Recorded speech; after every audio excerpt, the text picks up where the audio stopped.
Well, Michael Musto lives near the suspect, Rex Heuermann, and now joins me live. Michael, thank you so much for your time. I know this has to be shocking. What was your reaction to learning that you have been neighbors now with a man who is now accused and charged with at least 3 killings? Well, I am unsettled, to say the least. I'm shocked. I can't believe that somebody like this would be living essentially 2 doors down from me.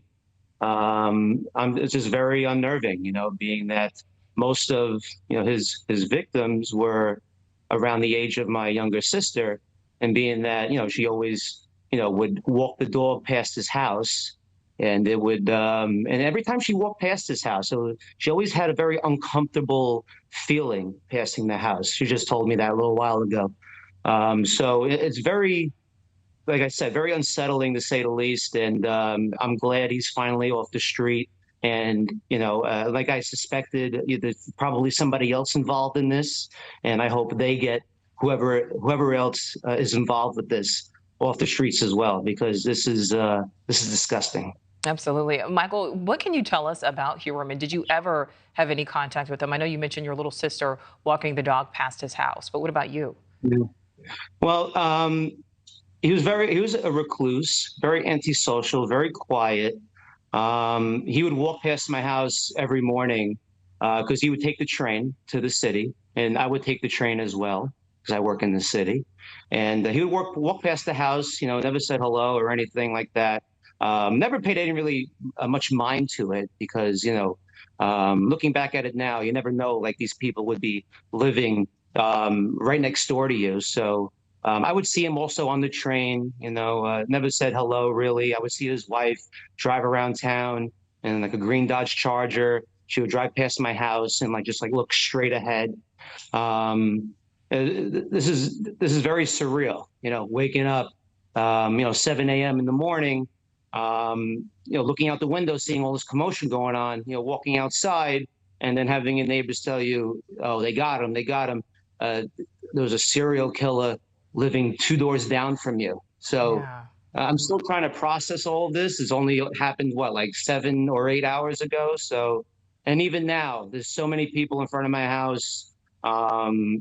Nassau County, Suffolk County, state troopers. I'm sure FBI is here. So it's like a movie. You have every Right. news channel imaginable.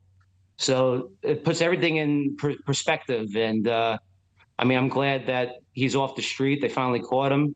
And whoever else is involved, I hope they face justice very soon, because this is unspeakable.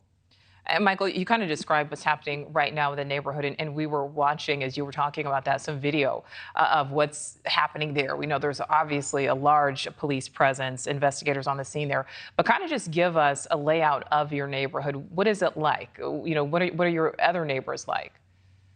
Well, everybody's very personable, very quiet. Everybody knows each other. It's a very tight-knit neighborhood, very family-orientated. Everybody maintains their property. Everything is kept well, and you check the stats. I mean, the crime around here is virtually non-existent. And everybody just knows each other. And when I speak to other neighbors, everybody says the same thing. He was always quiet. Nobody really ever spoke with him. And they really just kept to themselves. Mm-hmm. So it's really, Well, Michael, what's the neighborhood and like? Because everything I've read, it's well-kept homes. People take care of their property, except there is this one specific home on the block, which was right. not so well-kept, and that happens to be the property of the Heuermanns. Yeah, so his house definitely is an outlier in on the block and even in the neighborhood. Um, I understand now he's an architect. I mean, you would never guess that looking at his house. He would have 2x4s, propping up his patio and his front porch. His house essentially looks like it's falling apart. It's bright red. Kind of looks like a barn, but like a miniature barn. It's just it doesn't fit in with the rest of the neighborhood. I mean, he cuts the lawn, but it's crabgrass. I mean, it doesn't really matter. But the house just looks like it doesn't fit in well with the neighborhood, and it sticks out like a sore thumb. Thank you for watching. Go to newsnationnow.com to find News Nation on your television provider. And don't forget to click the red subscribe button below to get more of News Nation's fact-driven, unbiased coverage.